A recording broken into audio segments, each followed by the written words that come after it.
د زرګونه مسلمانانو لاسونه نن د هغه ملت لپاره لپه شوي چې له تیرو 600 ورځو پرې له اسمان ځمکې او سمندر اور تویږي. د جمعې په ورځ د بلخ مرکز مزار شریف ښار او اړوند سیمو سیدآباد، آریانا ښارګوټی، زهرالدین فاریابي سیمې او بلخ ولسوالۍ کې زرګونو کسانو د غزې مسلمانانو په حق کې دعاوې وکړي او د اشغالګر رژیم پر ضد واټونو ته راووتل. په دغه لاریونونو کې دیني عالمانو، زدهکړیالانو او عامو خلکو برخه اخیستې وه چې د غزې د شهیدانو لپاره د مغفرت دعا او د ژوندي پاتې شویو لپاره د صبر او ثبات غوښتنه وکړه او د فلسطین د ازادۍ لپاره یې غږ پورته کړ. ورته مهال دیني عالمانو وویل چې فلسطین یوازې د فلسطینیانو نه بلکې د ټول امت مسلمه ګډ کور دی او د مظلومو فلسطینیانو له حق څخه دفاع د ټولو مسئولیت دی.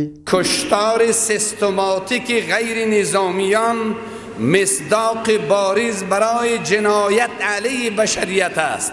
پس هنگامی که کنوانسیون حقوق کودکان پخته خاموشی را به گوش زده‌اند، کودک حق زندگی دارد، دولت مردان حق کشتار کودکان ندارند. امروز چرا همین قوانین بین المللی اشغالگر اسرائیلی زیر پا کردگی است که قانونی که به دست خود جور شده است، ولی باز هم صدای مردم غزه را امروز همین به نام مدافعین حقوق بشر چرا نمیشنوه؟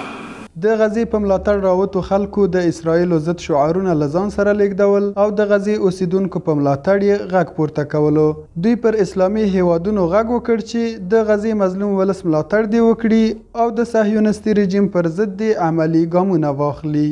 ما را هیچ چیز جدا نمیسازد، نه رنگ و نه بوی و نه قبیله و نه منطقه.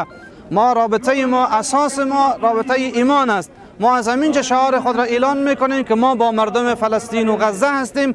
ما یک ملت هستیم. زبان وسیله جدایی بین ما نیست. یگانه چیزی که ما را یک جا ساخته ایمان است و ما به صراحت کامل اعلان میکنیم که در حد توان ما از ملت مظلوم فلسطین دفاع میکنیم. خاص ما از کشور اسلامی است که مسلمانان در عموم امت واحد هستند. باید به برادر همدیگر به یک دیگر خود رسیدگی کنیم و نمانیم که کسی بالاشان ظلم کنه. امروز رهبرای کشورهای اسلامی را که ما میبینیم هیچ کدامشان آنچه که باید انجام بدن نمیتن. د غزې په ننګه او د اسرائیلو پر ضد د خلکو دا احساسات دا ثابتوي چې افغانان د مظلومو مسلمانانو پر غم له زړه خفه دي. دغه لاریون د خواخوږۍ او همدردۍ ترڅنګ د یووالي او اسلامي ارزښتونو د پاللو داسې انځور وړاندې کوي چې د نړۍ هر ځواک پر وړاندې عاجز دی. ثابت خان انځور، افغان نیوز، بلخ، مزار شریف.